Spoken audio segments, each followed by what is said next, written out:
All right, next we welcome Dan Puff.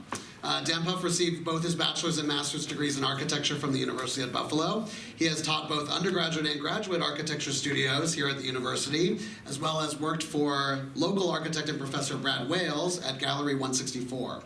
In 2007, he began his own design-build company called Factory Design and Fabrication, with the goal for the past 10 years of providing a seamless link between the fields of design, architecture, and construction with respect to custom architectural elements.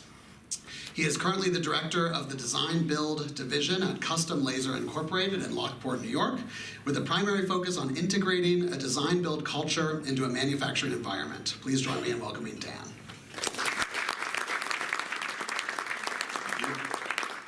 Before I begin, because Cristiano pretty much broke every rule there was, I want to say that it's odd being in this space, because the last time I was here, it was a dark, dirty attic, and we had 5 or 6 blenders set up right about there. They're stuffing shreds of paper and water into the blenders, making our own paper. So all I see now is paper spread out all over the place. So it's nice to see that what the space has become. As he said, I'm not going to talk too much about the individual images that initially come up. What I would like to talk about, though, is a process that goes into the creation of those images and how that process has evolved over time. In many cases, it's that process that drives the object itself, and I find that actually just as interesting as the objects. Myself and my former business partner began our own company, our own design build, with the idea that we could create this link between the architectural world and the construction world, that we had one foot in architecture and we're able to speak that language about concept and design, but we also could the next day go into a factory and also speak that language. So the process that made a lot of these initial images was really material would show up. We really didn't know what we were doing. Material would show up, we'd grab a grinder, and we would get to work. And we would just keep working until it was done.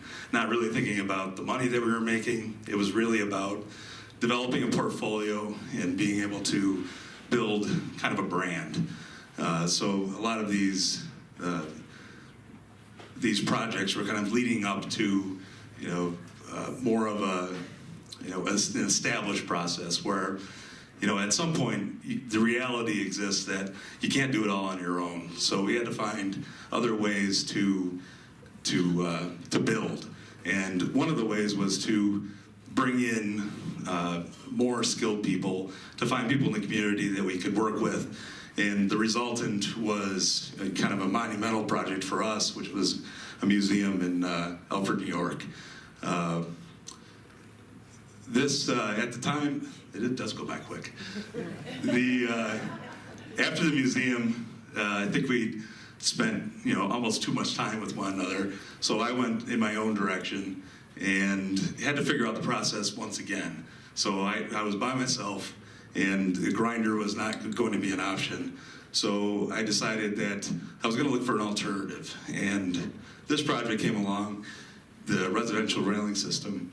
And I was able to figure out that I could use lasers to do the whole thing by myself. Everything here is laser cut. That was birch plywood, by the way, that was there. So I'd spent so much time at Custom Laser, because it was right around the block from me, that they commissioned me to build a reception desk for them. So the idea was to use one of their new 5-axis lasers in order to build the project as an advertisement, essentially, for their business.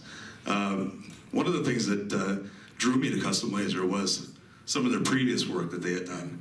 This work doesn't make a ton of money for Custom Laser, but there was obviously a value in being part of the creative process. This is one of the initial design projects that they did 6 years ago, which continues today. So it showed me that they were able to go from the development process right on through to the production. This is a engineering project that the scale of which was encouraging because they were able to, develop a system using the technology that's there, and this was 70. I think it was 70 by 30, and was by the time it was done being made, it was an 1/8 inch out of square. These are some of my tools that I use on a daily basis to design. Being able to have access to those tools on a daily basis is invaluable. I'm almost like a kid in a candy store. This is one of the first projects that we did as a design build, and being able to cut all of this at once and know that it would go right together, and do the install. Was impressive to me. I also am glad that we're able to do some work for the university. Ang Lee presented this to us, and it was nice to see something like this come across my desk so that you can essentially give back a little bit to the university, like so many people had done for myself. We continue to work with a lot of architects in the area that see a value in what we're able to do. It's kind of nice to be able to collaborate on the conceptual side and see some projects all the way through. This is one of the final projects that we've done, one of the most recent, and it's another staircase. But what's nice about this, it was kind of like proof of concept that having a design build within a manufacturing industry was possible, and that the 7 to 10 production schedule that they have could work with a design build mentality. And a lot of times it would give extra time to do some of the initial work of design.